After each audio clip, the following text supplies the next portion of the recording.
సిద్దిపేట జిల్లా రంగదంపల్లి అమరవీరుల స్తూపం నుండి వరంగల్ సభ వరకు 1000 మంది విద్యార్థి యువత పాదయాత్రను అమరవీరులకు నివాళులర్పించి జెండా ఊపి పాదయాత్రను ప్రారంభించారు. సిద్దిపేట ఎమ్మెల్యే మాజీ మంత్రి హరీష్ రావు ఏప్రిల్ 27న జరగబోయే బీఆర్ఎస్ రజతోత్సవ సభ సందర్భంగా చేస్తున్న ఈ పాదయాత్ర ఆనాడు లంకలో రావణుడి అరాచకాలను అరికట్టడానికి రామదండు కదిలితే నేడు రాష్ట్రంలో రేవంత్ రెడ్డి ప్రభుత్వం చేస్తున్న అరాచకాలను ఎదిరించడానికి ఈ గులాబీ దండు కదులుతుందని అన్నారు. ఈ పాదయాత్ర రేపటి బీఆర్ఎస్ పార్టీ అధికారంలోకి రావడానికి విజయ యాత్ర కాబోతుందని హరీష్ రావు అన్నారు.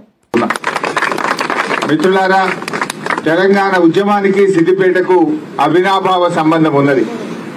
గులాబీ జెండా పుట్టిందే సిద్దిపేట నుంచి. ఆనాటి కేసీఆర్ ఆమరణ నిరాహార దీక్షకైనా 2001లో బీఆర్ఎస్ పార్టీ ప్రారంభమైన మరి సిద్దిపేటకు తెలంగాణ ఉద్యమానికి పేగుబంధం ఉంది, అవినాభావ సంబంధం ఉంది. మళ్ళీ ఈరోజు మీరు ప్రారంభించేటువంటి పాదయాత్ర రేపటి మన బీఆర్ఎస్ పార్టీ మళ్ళీ అధికారంలో రావడానికి విజయ యాత్ర కాబోతా ఉంది. ఈ సిల్వర్ జూబ్లీకి మన పాదయాత్ర జైత్ర యాత్ర కాబోతా ఉంది.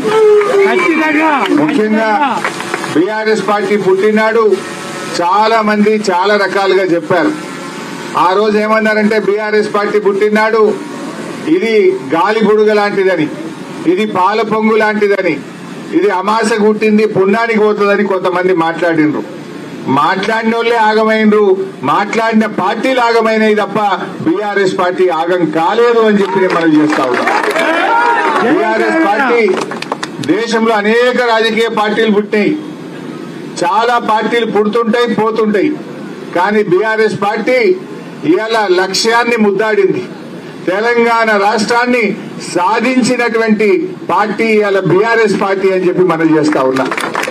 చాలా పార్టీలు కూడా గమ్యాన్ని చేరుకోవు. కానీ కేసీఆర్ గారి నాయకత్వంలో అంబేద్కర్ బాటలో, గాంధీజీ బాటలో నడిచినాం. ఇవాళ తెలంగాణ రాష్ట్రాన్ని సాధించినాం. అంబేద్కర్ గారు ఏం చెప్పారు? బోధించు, సమీకరించు, పోరాడు అని డాక్టర్ బాబాసాహెబ్ అంబేద్కర్ గారు చెప్పారు.